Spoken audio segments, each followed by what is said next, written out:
بسم اللہ الرحمن الرحیم۔ معزز خاتم حضرات، السلام علیکم ورحمۃ اللہ وبرکاتہ۔ کیا جنین کی دیت ایک غلام یا لونڈی ہے؟ اس پر ہم آج بات کر رہے ہیں حدیث مبارکہ کی روشنی میں۔ مشکوٰۃ المصابیح کتاب الدیات کتاب القصاص باب الدیات ہے 3488ویں حدیث کتاب میں اور تیسری ہے باب میں۔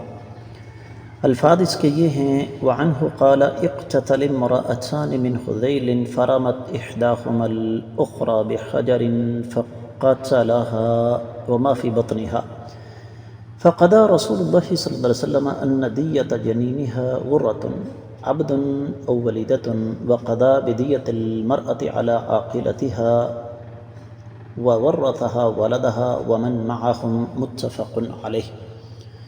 آپ نے سماعت فرمایا کہ یہ روایت صحیح بخاری اور صحیح مسلم میں ہے۔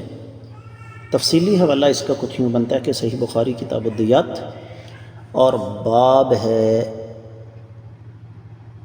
اگر کوئی عورت کسی حاملہ عورت کے بچے کو پیدائش سے پہلے قتل کر دے تو اس کی دیت، اور یہ روایت آپ کو اور ہمیں صحیح بخاری میں مل جائے گی 6909، 6910، 6904، 6740، 5760، 5758۔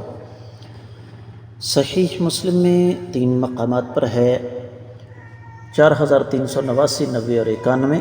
سنن ترمذی میں ہے 2111، 1410۔ سنن ابی داؤد میں 4576 اور 79۔ سنن نسائی میں 4821، 22 اور 23۔ سنن ابن ماجہ میں 2639۔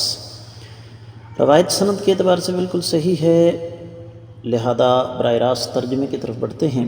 سیدنا ابو ہریرہ رضی اللہ تعالیٰ عنہ سے روایت ہے کہ حذیل قبیلے کی 2 عورتیں آپس میں لڑ پڑیں تو ان میں سے ایک نے دوسری کو پتھر مار دیا اور اس عورت اور اس کے جنین یعنی پیٹ کے بچے کو قتل کر دیا۔ آقا علیہ السلام نے فیصلہ فرما دیا کہ اس بچے کی دیت ایک غلام یا ایک لونڈی ہے، اور عورت کی دیت اس کے خاندان یعنی عورت کے باپ کی طرف سے رشتہ داروں پر ہے، اور آپ علیہ السلام نے اس کی اولاد اور جو ان کے ساتھ ہیں ان کو اس کا وارث بنایا۔ معزز خواتین حضرات، سوال وہی کہ کیا جنین کی دیت ایک غلام یا لونڈی ہے؟ تو اس کا جواب ہاں میں ہے کہ اگر کوئی عورت حالت حمل میں اس پر حملہ ہوتا ہے قتل خطا کی صورت میں، تو اس کا جو بچہ ہے اس کی دیت یہ ہوگی کہ ورثاء کو ایک لونڈی یا ایک غلام قاتل کی طرف سے دیا جائے گا۔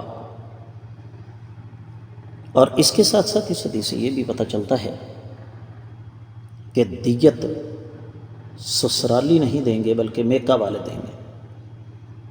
سوال یہ ہے کہ وہ کس لیے؟ اس لیے کہ قاتلہ جو ہے اس کی تربیت والدین نے صحیح کی ہوتی تو یہاں تک نوبت نہ پہنچتی۔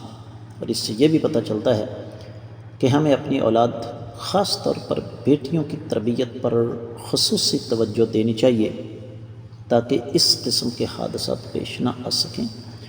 میں امید کرتا ہوں یہ حدیث آپ کو اچھی طرح سمجھ آ گئی ہوگی۔ اس کے ساتھ ہی آج کے سبق سے اجازت دیجیے۔ السلام علیکم ورحمۃ اللہ وبرکاتہ۔